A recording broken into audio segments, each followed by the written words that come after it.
Hello friends, नमस्कार। स्वागत है आपका अपने इस यूट्यूब चैनल पर। फ्रेंड्स, पिछले वीडियो में हमने त्रिकोणमितीय फलन का अध्ययन कर लिया था। आगे इस वीडियो में हम त्रिकोणमितीय फलन पर कुछ उदाहरण समझने का प्रयास करेंगे। आप हेडिंग लगा लीजिए, उदाहरण नंबर 1। चैप्टर 8 का उदाहरण नंबर 1 है और हमसे क्या पूछा गया है, देखिए। यदि tan a बराबर 4/3 तो कोण ए के अन्य त्रिकोणमितीय अनुपात ज्ञात कीजिए। हमें दिया गया है tan a का मान 4/3 है और हमसे पूछा है कोण ए के अन्य त्रिकोणमितीय अनुपात। अन्य त्रिकोणमितीय अनुपात कहने का अर्थ है sin a, cos a, cot a, sec a, cosec a का मान हमें ज्ञात करना है। लिख लेते हैं। सबसे पहले क्या दिया गया है? दिया गया है tan a बराबर 4/3। अब समझते हैं दोस्तों। हम जानते हैं कि tan थीटा बराबर लंब बटा आधार होता है, अर्थात tan a बराबर लंब बाई आधार। यहां से हमें लंब का मान मिल गया 4। यहां से हमें लंब का मान प्राप्त हुआ 4 और आधार का मान प्राप्त हो गया 3। लंब का मान प्राप्त हो गया 4 और आधार का मान प्राप्त हुआ 3। अब हम एक समकोण त्रिभुज का निर्माण करते हैं।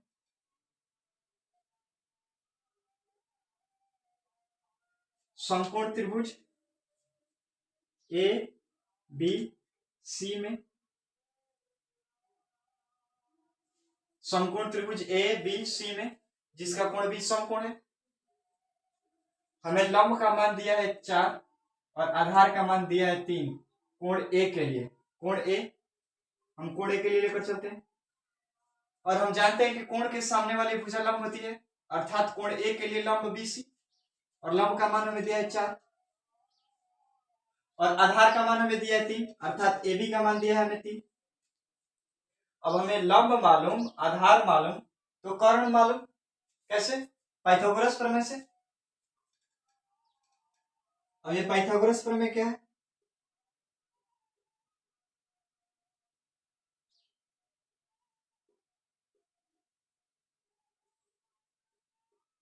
पाइथागोरस प्रमेय क्या है?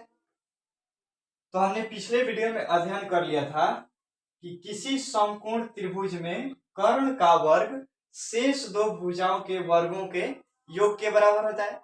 यही तो है पाइथागोरस प्रमेय। हम लगाते हैं पाइथागोरस प्रमेय, अर्थात कर्ण का स्क्वायर बराबर आधार का स्क्वायर प्लस लंब का स्क्वायर।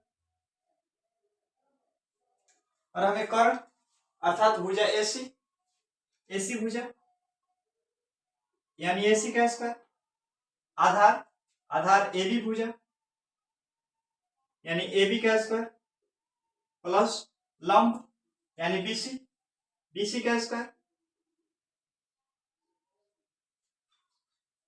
सबसे पहले हमें दिया गया था tan a बराबर 4/3 और हम जानते हैं tan थीटा बराबर लंब बटा आधार होता है। यहां से लंब का मान 4, लंब का मान 4, आधार का मान 3। हमने आधार का मान 3 रख दिया। कोण ए के लिए बात हो रही है तो हमने कोण ए के लिए रखा। कोण ए के सामने वाली भुजा लंब होती है। कोण ए के सामने वाली भुजा बीसी, अर्थात बीसी का मान 4 और ए बी का मान 3। अब हमें लंब मालूम, आधार मालूम, तो कर्ण मालूम। कैसे? पाइथागोरस प्रमेय से। तो कर्ण स्क्वायर बराबर आधार स्क्वायर प्लस लंब स्क्वायर। कर्ण स्क्वायर अर्थात कर्ण एसी भुजा, तो एसी का स्क्वायर बराबर आधार यानी 20 ए बी भुजा, ए बी का स्क्वायर प्लस लंब बीसी भुजा यानी बीसी का स्क्वायर। आगे समझते हैं। हमें ए बी का मान दिया गया है 3। हम ए बी का मान रखते हैं 3, अर्थात 3 का स्क्वायर और बीसी का मान हमें दिया है 4, अर्थात 4 का स्क्वायर और इधर एसी का स्क्वायर जो कहते हैं ये हमें ज्ञात करना है। और हम जानते हैं 3 का स्क्वायर 3 तिहाई 9 और 4 का स्क्वायर 4 चौका 16, 16 9 25 और इधर एसी स्क्वायर में है, स्क्वायर किधर है तो अंडर रूट में, और 25 का वर्गमूल 5, अर्थात एसी भुजा बराबर 5, एसी 5 मालूम हुआ, हमने लिख लिया AC 5। और AC हमारा क्या है, कर्ण, यानी कर्ण बराबर 5। कोण ए के लिए सामने वाली भुजा BC लंब अर्थात कोण ए के लिए लंब का मान 4 और आधार AB अर्थात आधार का मान 3 और AC क्या है, कर्ण, कर्ण का मान हमें प्राप्त हो गया 5। अब हमें अन्य त्रिकोणमितीय फलन ज्ञात करना है अर्थात sign A cos A sec A cos A के और cot A का मान ज्ञात करना है। tan A का मान तो हमें पहले से ही प्राप्त है, अब हम आगे निकालते हैं साइन A का मान। आगे निकालते हैं साइन A बराबर, हम जानते हैं साइन थीटा बराबर लंब बटा कर्ण होता है अर्थात साइन A बराबर लंब बाई कर्ण और लंब कोण A के लिए BC भुजा यानी BC और बटा में कर्ण यानी AC भुजा AC। BC का मान हमें कितना दिया हो, 4 यानी 4 और AC का मान हमें दिया है 5 यानी साइन A का मान 4/5। उसी तरह से हम cos A का मान ज्ञात करेंगे, cos A बराबर cos थीटा बराबर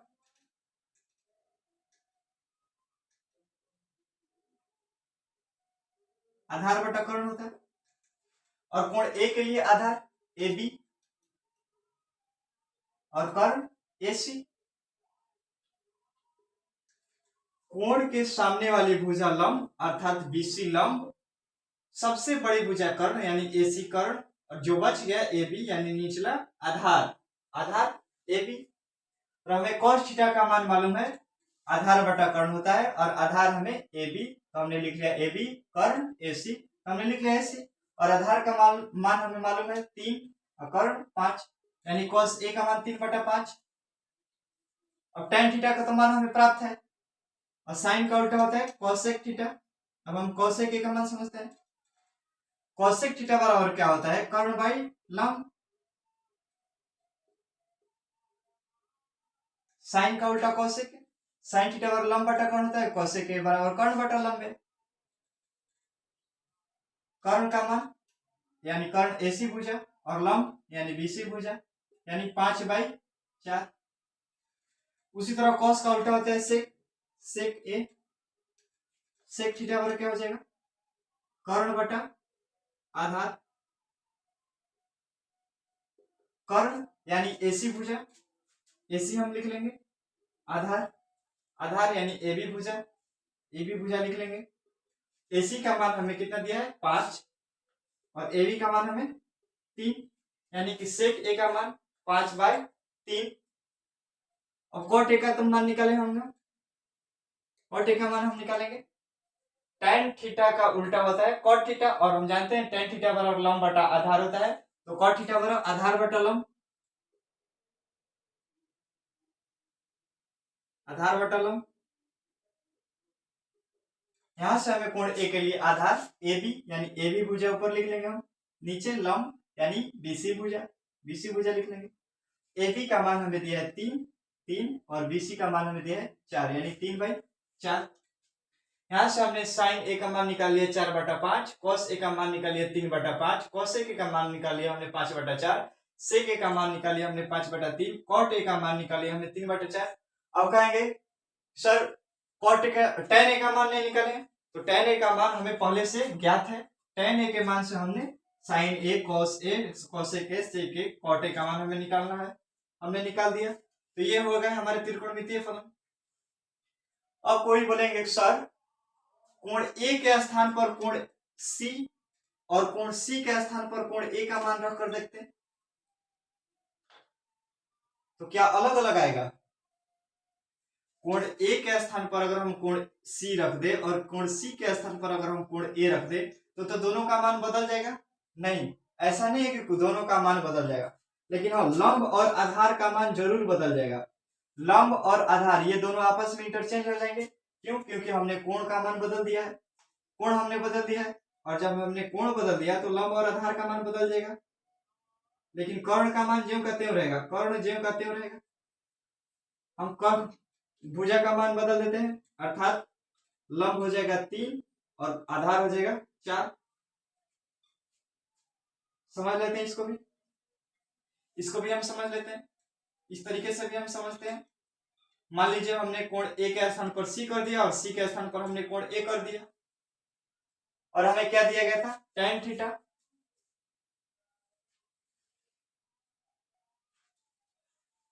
हमने कोण का मान चेंज कर लिया, जहां सी था वहां हमने ए कर दिया और जहां ए था वहां हमने सी कर दिया, और हमें पहले से ज्ञात है tan a बराबर 4/3।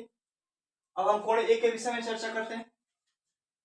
tan a बराबर 4/3 यानी लंब का मान 4 और आधार का मान 3। यहां से लंब का मान हमें प्राप्त हो जाएगा 4 और आधार का मान 3। कोण ए के विषय में है, तो कोण के सामने वाली भुजा लंब, कोण ए के सामने वाली भुजा बीसी लंब, यानी लंब का मान 4। लंब का मान हमें 4 दिया है, हम 4 रख लेंगे। आधार, आधार का मान हमें 3 है, हम आधार का मान 3 रख लेंगे। अब यहां से हम साइन थीटा का मान निकालते हैं, यानी साइन ए का मान निकालते हैं। साइन ए बराबर, अब देखिए दोस्तों, कोण ए के लिए कोण के सामने वाली भुजा लंब, अर्थात लंब का काम करेगा 4 और आधार का काम करेगा 3, और कर्ण ज्यों कहते हैं, कर्ण 5 था, 5 ज्यों कहते हैं। अब साइन ए का मान निकालते हैं। साइन थीटा बराबर लंब बटा कर्ण, लंब बटा कर्ण, और लंब कोण ए के सामने वाली भुजा लंब यानी बीसी लंब हो जाएगी, और कर्ण एसी, एसी कर्ण। बीसी का मान हमें दिया है 4, 4 और एसी 5 यानी 4/5। कॉस ए आधार बटा कर्ण, आधार बटा कर्ण, और आधार का मान कोण ए के लिए सामने वाले भुजा लंब, और ये आधार, आधार यानी ए बी, ए बी भुजा, और कर्ण यानी एसी भुजा, और ए बी भुजा का मान हमें दिया है 3 और कर्ण का मान दिया है हमें 5, रख लेंगे। साइन का उल्टा कोसेक है, कोसेक थीटा का मान निकालते हैं। साइन थीटा बराबर लंब बटा कर्ण, तो कोसेक थीटा बराबर कर्ण बटा लंब, कर्ण बटा लंब, कर्ण यानी एसी भुजा और लंब यानी बीसी भुजा, एसी यानी 5 और बीसी 4 यानी 5/4। उसी प्रकार हम सेक ए का मान निकालेंगे। कॉस का उल्टा सेक यानी 3/5 है तो 5/3।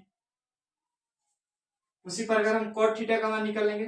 Cot A, cot A, tan theta हमें दिया है 4/3 यानी कॉट ए बराबर 3/4।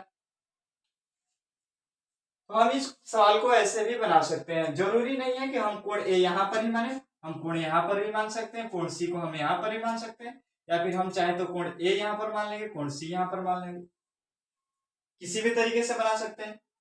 कोण ए के विषय में बात हो रही है तो हम कोण ए को लेकर चलेंगे।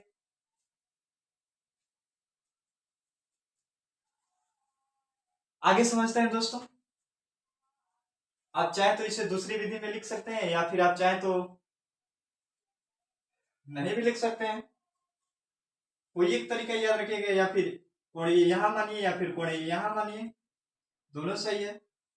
जरूरी थोड़ी ना है कि हम कोण ए को यहाँ ही मानेंगे, हम कोण ए को यहाँ भी मान सकते हैं, यहाँ भी मान सकते हैं। आप कैसे भी बना सकते हैं, दोनों सही है, दोनों ठीक है। आप उत्तर मिला लीजिए, दोनों का उत्तर सेम आएगा। ऐसे भी 4/5, वैसे भी 4/5, 3/5, वैसे भी 3/5। तो आप ऐसे भी बना सकते हैं, वैसे भी बना सकते हैं। आगे समझते हैं दोस्तों। जैसा कि हमें दिया था tan a बराबर 4/3, अर्थात कोण ए के लिए, और tan थीटा बराबर होता है लंब बटा आधार, यानी कोण ए के सामने वाली भुजा लंब यानी BC 4 और AB 3। अब फ्रेंड्स बहुत काम की बात समझिएगा, ट्रिपलेट बहुत काम की बात है, इसको ध्यान से समझिएगा।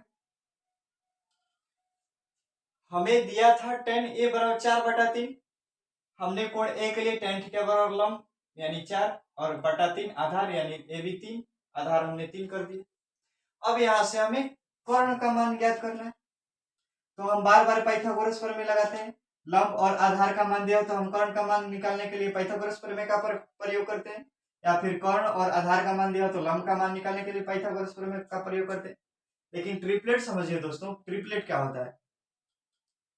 अगर हमें लंब का मान मालूम और आधार का मान मालूम तो हमें कर्ण का मान मालूम पाइथागोरस प्रमेय से, लेकिन अगर कहीं ट्रिपलेट में 3 और 4 दे दे, अगर हमें कहीं लंब और आधार ये दोनों में से, लंब या फिर आधार ये दोनों में से 3 या 4 दे दे, तो हम सीधे सीधे बता सकते हैं कि कर्ण का मान 5 होगा। आप निकाल कर देख लीजिए।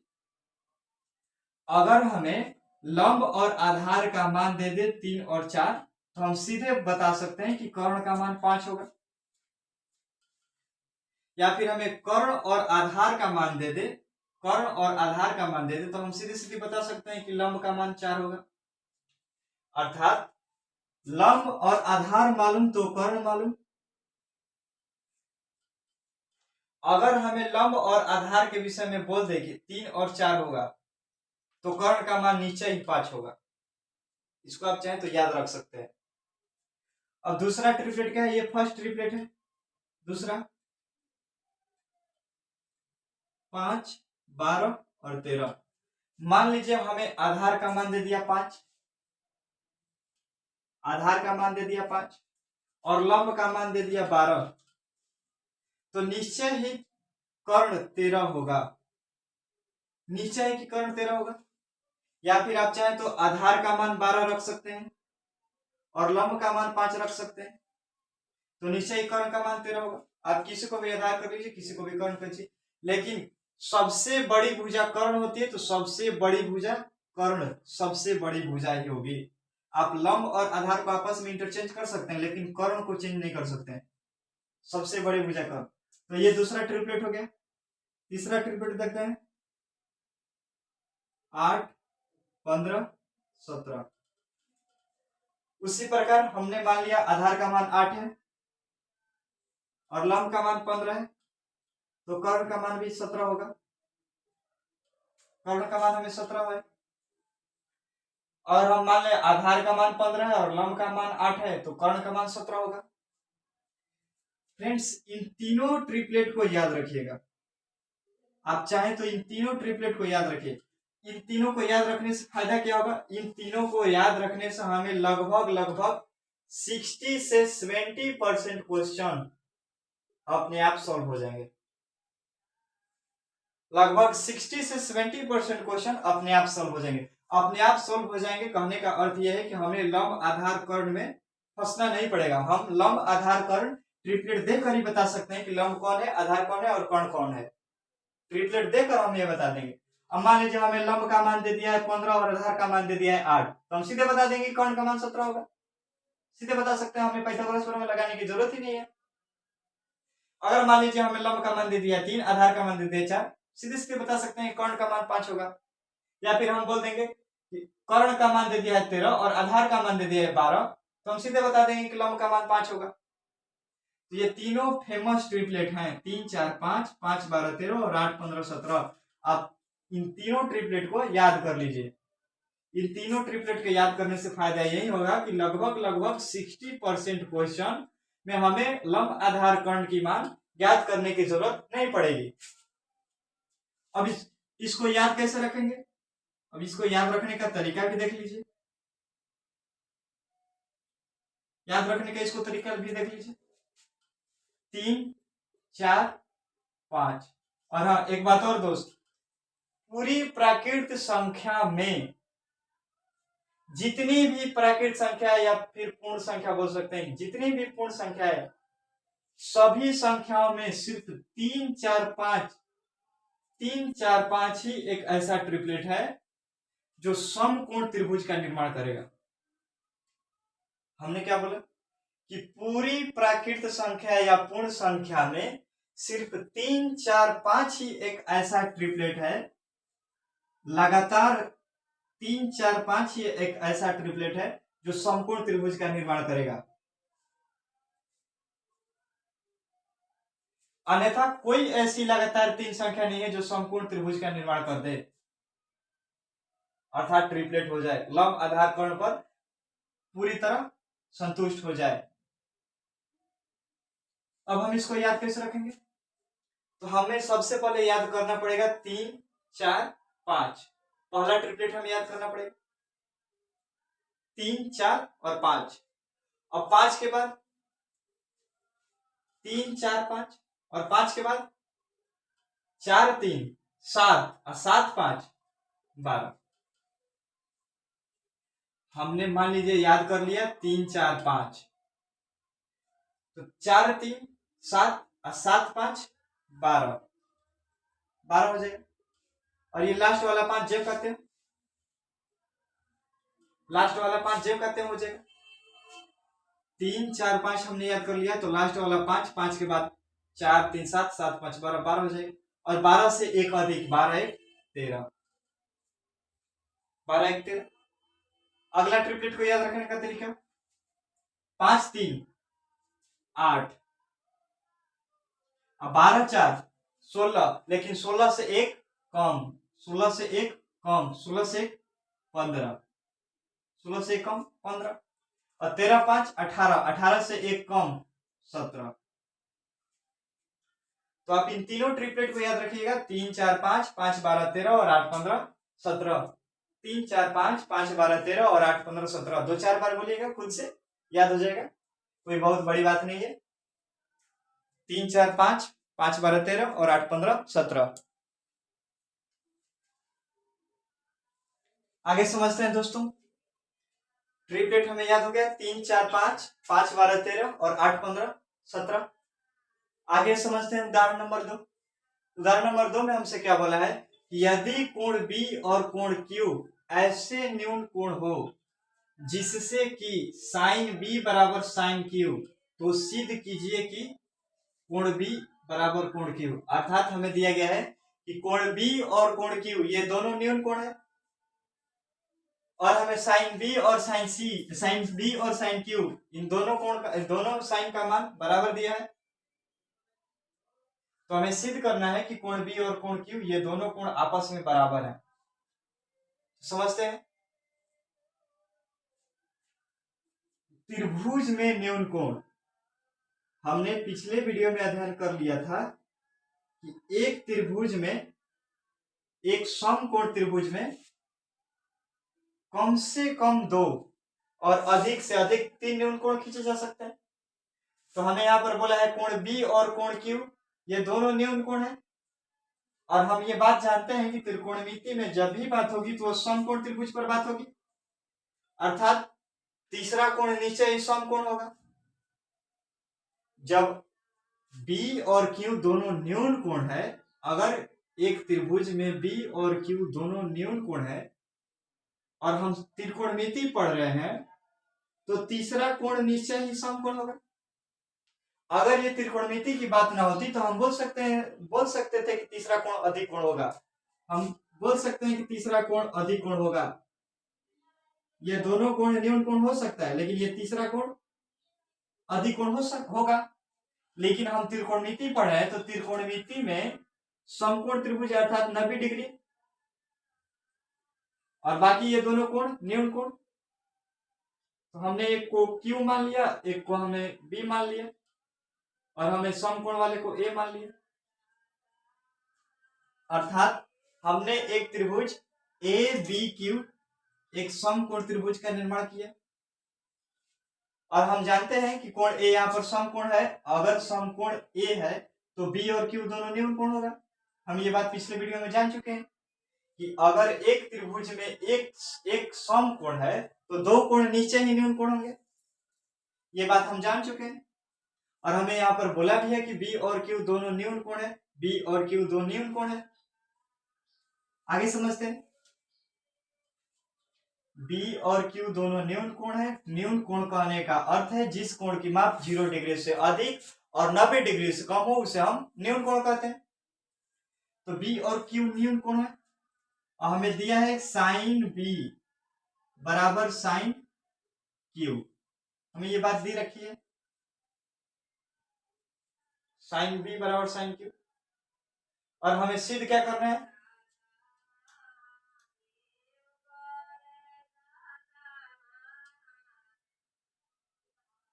सिद्ध करना है कोण बी बराबर कोण क्यू, ये हमें सिद्ध करना है। अब बताइए दोस्त, सबसे पहले कोण बी का मान हमें यहाँ पर दिया है, यानी साइन बी का मान। अब कोण बी के लिए बात हो रही है साइन में, अब कोण बी के सामने वाली भुजा लंब, कोण बी के लिए ये लंब, और सबसे बड़ी भुजा कर्ण यानी बी क्यू कर्ण, और जो बच गया वो आधार। हमें सबसे पहले दिया है साइन बी, अर्थात कोण बी के विषय में चर्चा हो रही है। कोण बी के विषय में अगर हम चर्चा करते हैं, कोण बी के सामने वाली भुजा लंब अर्थात ए क्यू लंब, और हम जानते हैं सबसे बड़ी भुजा एक समकोण त्रिभुज में सबसे बड़ी भुजा कर्ण होती है, अर्थात बी क्यू कर्ण सबसे बड़ी भुजा कर्ण है, और जो बच गया वो आधार। हमें साइन बी दे रखी है, अर्थात साइन बी बराबर लंब बटा कर्ण, लंब बटा कर्ण, क्योंकि साइन थीटा बराबर लंब बटा कर्ण होता है, और लंब हमें दिया है क्यू ए या फिर ए क्यू बोल सकते हैं, ए क्यू, और कर्ण बी क्यू बोल सकते हैं। कोण बी के लिए साइन थीटा बराबर लंब बटा कर्ण, अर्थात ए क्यू लंब और बी क्यू कर्ण लंब बटा कर्ण। अब हम कोण बी के विषय में चर्चा करते हैं, कोण क्यू के विषय में चर्चा करते हैं।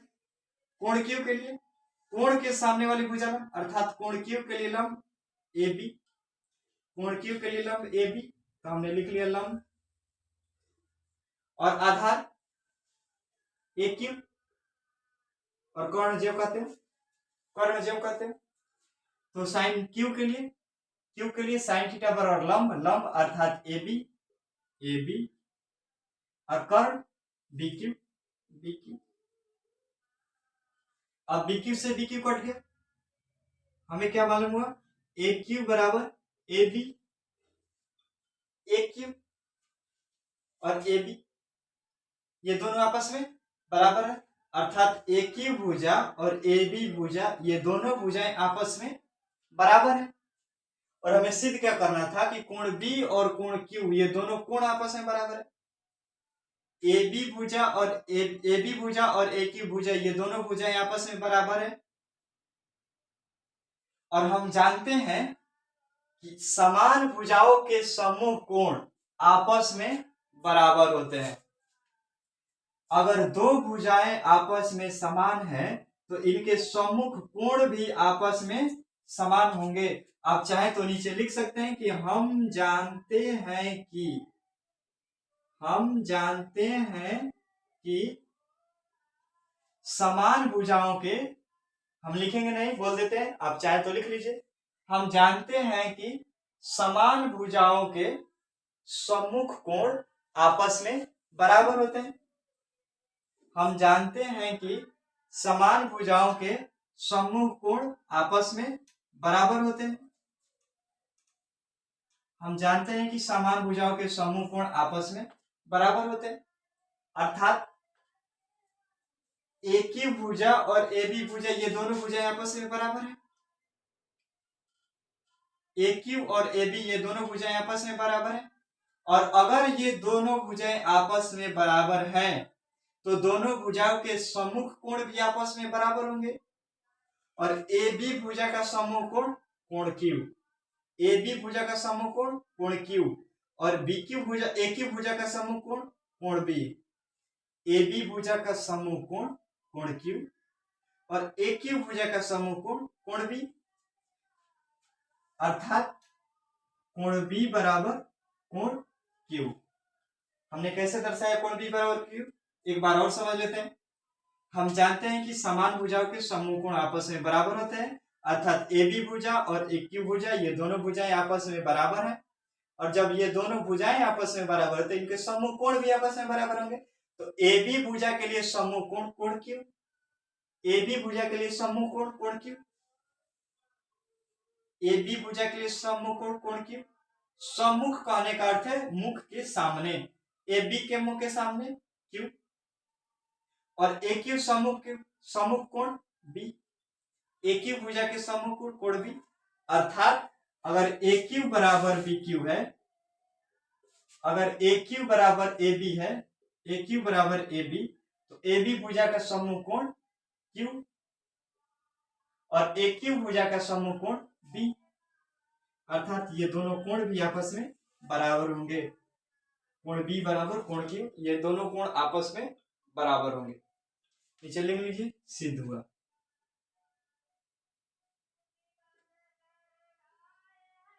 सिद्ध हुआ।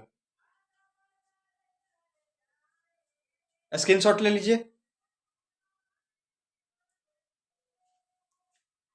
ठीक है फ्रेंड्स, इस वीडियो में इतना ही रहने देते हैं।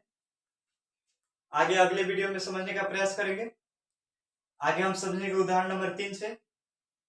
इस वीडियो में इतना ही रहने देते हैं। थैंक्स, धन्यवाद। और फ्रेंड्स, इतनी मेहनत के लिए आप हमारा सपोर्ट कीजिए। एक लाइक तो कम से कम कर ही दीजिए। अगर अच्छा लगे तो एक लाइक कीजिए। थैंक्स, धन्यवाद।